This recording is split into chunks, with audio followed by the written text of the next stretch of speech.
Assalamualaikum warahmatullahi wabarakatuh. Pada sesi ini kita akan belajar mengenai fungsi. Fungsi ini banyak digunakan untuk mengkaji atau menelaah tentang kasus-kasus atau bagian-bagian di dalam ilmu ekonomi.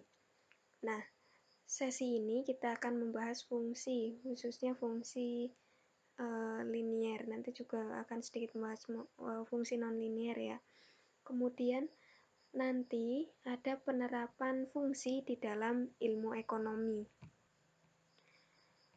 Nah, tetapi kita akan sedikit ringkas saja membahas mengenai fungsi. Nah, kalian nanti bisa sambil membaca referensi-referensi tentang fungsi apabila di sini tidak terlalu rinci dijelaskannya, karena saya akan lebih membahas nanti pada penerapan fungsi di dalam ilmu ekonomi. Kemudian, apa itu fungsi? Nah, fungsi adalah suatu bentuk hubungan matematis yang menyatakan hubungan ketergantungan atau hubungan fungsional antara satu variabel dengan variabel lain. Maksudnya apa fungsi ketergantungan? Nah, contohnya di sini ada fungsi Y sama dengan 2X plus 2. Nah, nilai Y ini akan tergantung nilai variabel Y ini akan tergantung variabel X. Di sini saya contohkan misalnya nilai X-nya adalah 1. Maka nilai Y-nya adalah 4, karena 2 kali 1 ditambah 2 sama dengan 4. Tapi kalau nilai X-nya ini diganti 2 misalnya, 2 kali 2, 4, ditambah 2 jadi nilai Y-nya adalah 6. Jadi nilai Y ini akan tergantung, variabel Y ini akan tergantung berapa nilai variabel X. Itu yang dinamakan ketergantungan. Kemudian fungsi ini terdiri atas ada variabel, koefisien, dan konstanta. Apa variabel? Variabel adalah unsur pembentuk fungsi yang mencerminkan atau mewakili faktor tertentu. Nah, biasanya atau pada umumnya ini dilambangkan dengan huruf-huruf Latin ya, seperti X dan Y. Nah, ini adalah variabel Y, ini adalah variabel X. Ini contohnya. Kemudian yang kedua ada koefisien. Ini adalah bilangan atau angka yang terkait dan terletak di depan suatu variabel dalam sebuah fungsi. Ya, di depan variabel atau di depan variabel biasanya. Di sini contohnya adalah 2.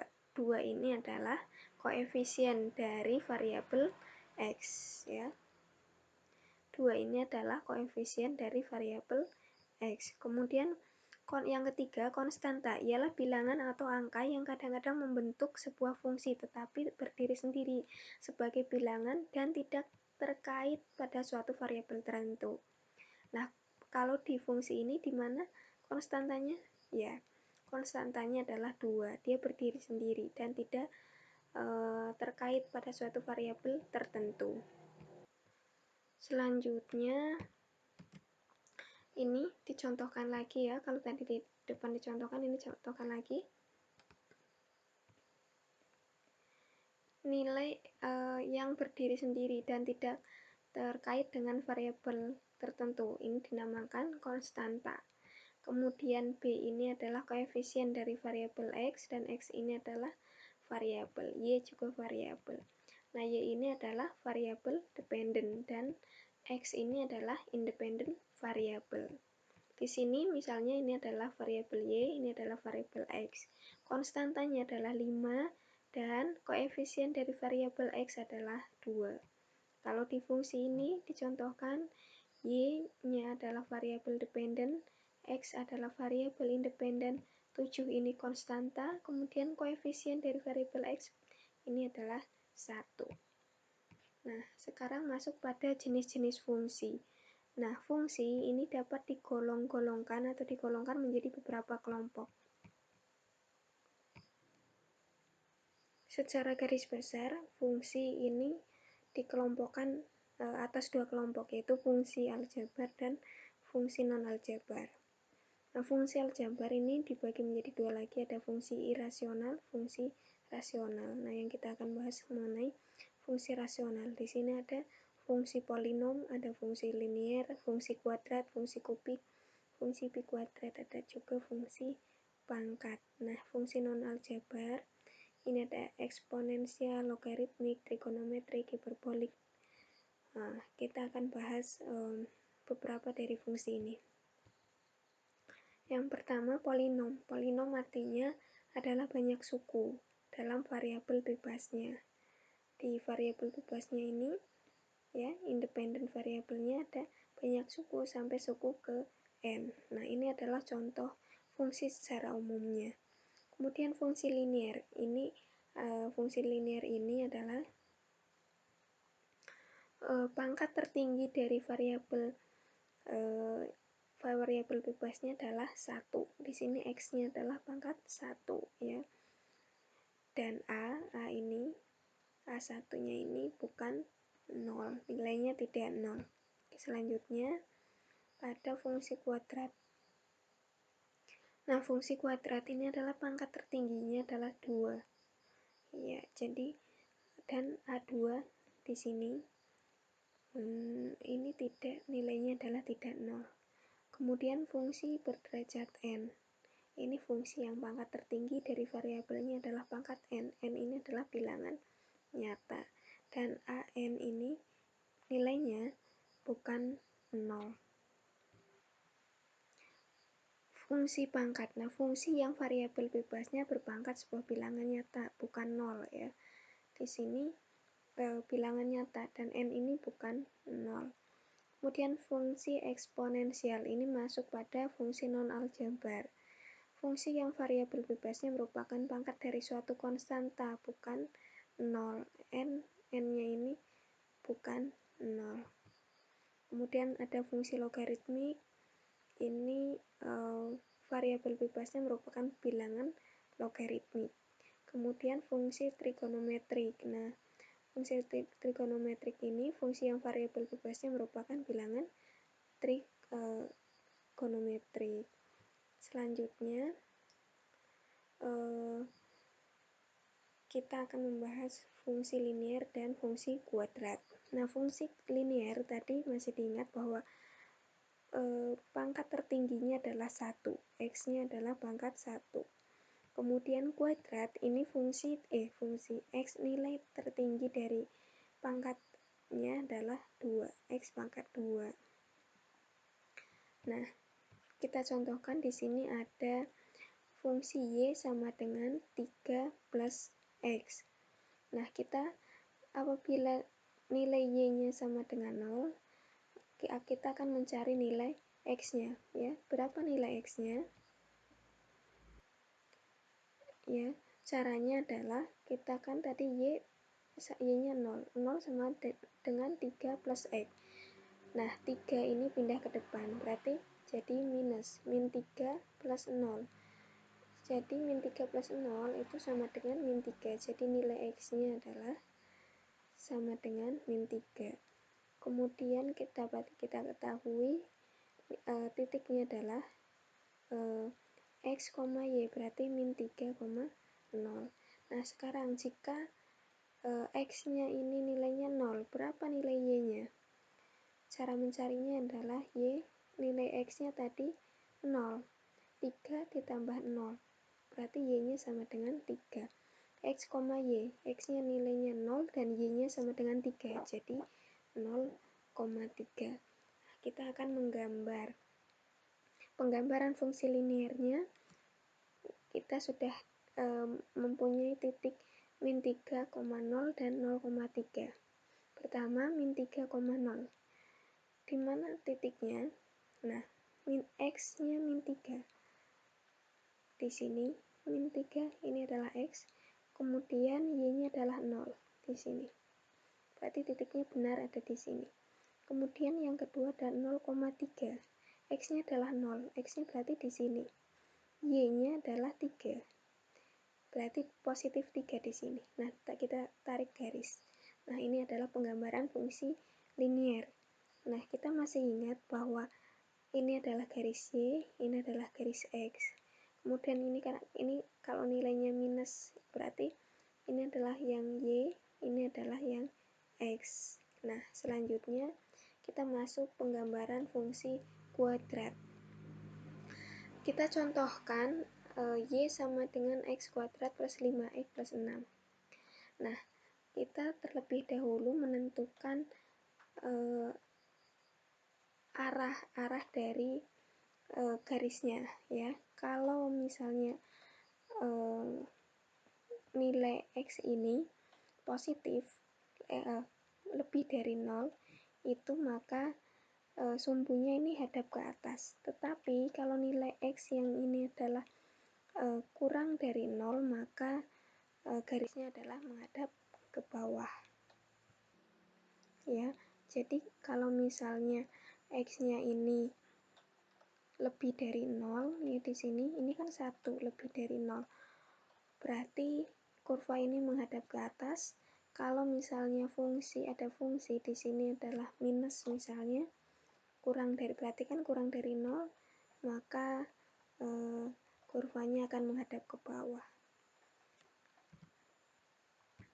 Itu kemudian kita akan bagaimana cara membuat penggambaran dari fungsi kuadrat. Yang pertama, kita menentukan titik potong dengan sumbu X. Ya, fungsinya tadi adalah X kuadrat plus 5X plus 6. Kita buat faktor dulu untuk menentukan titik potongnya. Nah, kita masih ingat cara untuk memfaktorkannya, ya. Di sini kan ada kita buat biasanya agar mudah, saya buat 2 kurung, kemudian ini X kuadrat berarti X kali X, berarti di sini adalah X, kemudian angka berapa yang kalau dikalikan itu dikalikan itu hasilnya 6, dan kalau dijumlahkan ini positif 5. Nah, ini berarti saya 3 dan 2. Kemudian kita buat persamaan, jadi X plus 3 sama dengan 0 dan X plus 2 sama dengan 0. Nah, X-nya karena pindah ruas berarti X-nya kan 3-nya jadi pindah ruas berapa X-nya? 3-nya jadi pindah ruas ke sini. Jadi X-nya min 3 dan X min 2. Kita sudah mendapatkan titik potong X min 3 dan X min 2. Kemudian yang kedua, menentukan sumbu simetri. Nah, ini rumusnya ada ketika menentukan sumbu simetri. Min B per 2A. Min B. B-nya di sini adalah 5. Kemudian min B berarti min 5. 2A. A-nya adalah 1. X di sini kan A-nya 1. Nilainya depan X ini kan ada nilainya sebenarnya adalah 1. 2 kali 1. Min 5 dibagi 2 sama dengan min 2,5 ya. Min 5 dibagi 2 adalah min 2,5. Kemudian kita menentukan koordinat titik puncak. Nah, ini rumusnya, ada rumusnya. Min B per 2A dan ada min kali B kuadrat min 4AC per 4A. Nah, tadi min B per 2A-nya sudah kita dapatkan, ada min 2,5. Sekarang kita mencari yang ini. Ya. B-nya adalah 5 kuadrat. Jangan lupa nih adalah ada minus 5 kuadrat. Kemudian 4 kali A-nya tadi 1, C-nya adalah 6. C-nya adalah ini. 6. C-nya adalah 6. 4 kali A, berarti 4 kali 1. Nah, 5 kali 5, 25. Kemudian 4 kali 1 kali 6 sama dengan 24. Kemudian dibagi 4. Jangan lupa nih dikalikan 25 kurangi 24 adalah 1. Dikali min berarti min 1 dibagi 4 sama dengan min 0,25.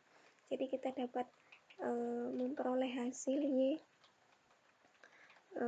ini terbalik ya, XY harusnya XY min 2,5 dan min 0,25. Jadi hasilnya adalah sini min 2,5 dan min 0,25 ya. X-nya titik potongnya di sini tadi berapa? Titik potongnya adalah min 3 dan diantara min 3 dan min 2 itu adalah titik potongnya ya di sini. Kemudian tadi di sini ini titik potongnya, kemudian kita juga tadi di sini adalah min 0, min 0,25 dan min 2,5 ya. Diperoleh hasilnya kita buat karena tadi X-nya di sini adalah lebih dari 0, maka kurvanya menghadap ke atas. Nah, apabila di sini minus artinya kurang dari 0, maka kurvanya menghadap ke bawah. Ini mohon maaf, ini terbalik ya, harusnya adalah X, Y. Jadi min X-nya adalah min 2,5 dan Y-nya adalah min 0,25 ya. Kalau digambarkan kan di sini ya. Jadi min 2,5 itu adalah X ya. X-nya kan di sini min 2,5 di sini, kira-kira di sini titiknya. Kemudian Y-nya adalah min 0,25 ya. Min 0,25 mungkin kira-kira di sini. Jadi titiknya adalah di sini. Kita bertemu di sini. Nah, dari kira-kira sesi ini cukup sampai pembahasan ini. Selanjutnya ada faktorisasi. Nah, ini adalah sedikit tambahan sebelum mengerjakan latihan. Faktorisasi, tadi kita kan sudah belajar memfaktorkan ya. Kalau persamaan, misalnya ada persamaan 2x kuadrat min xy min y kuadrat sama dengan 0. Faktorisasi persamaan di atas bisa menghasilkan xy min y dan 2x plus y sama dengan 0. Ini cara memfaktorkan ya. Tadi kita sudah di bagian yang penggambaran fungsi kuadrat, cara memfaktorkan sudah kita lakukan. Nah, latihan selanjutnya adalah kerjakan. Yang pertama, y sama dengan 3 plus 2x. Ini adalah fungsi apa? Ini pangkatnya maksimal 1. Di sini paling tinggi adalah 1. Sedangkan ini paling tinggi adalah 2. Silahkan kerjakan seperti contoh-contoh di atas. Terima kasih. Wassalamualaikum warahmatullahi wabarakatuh.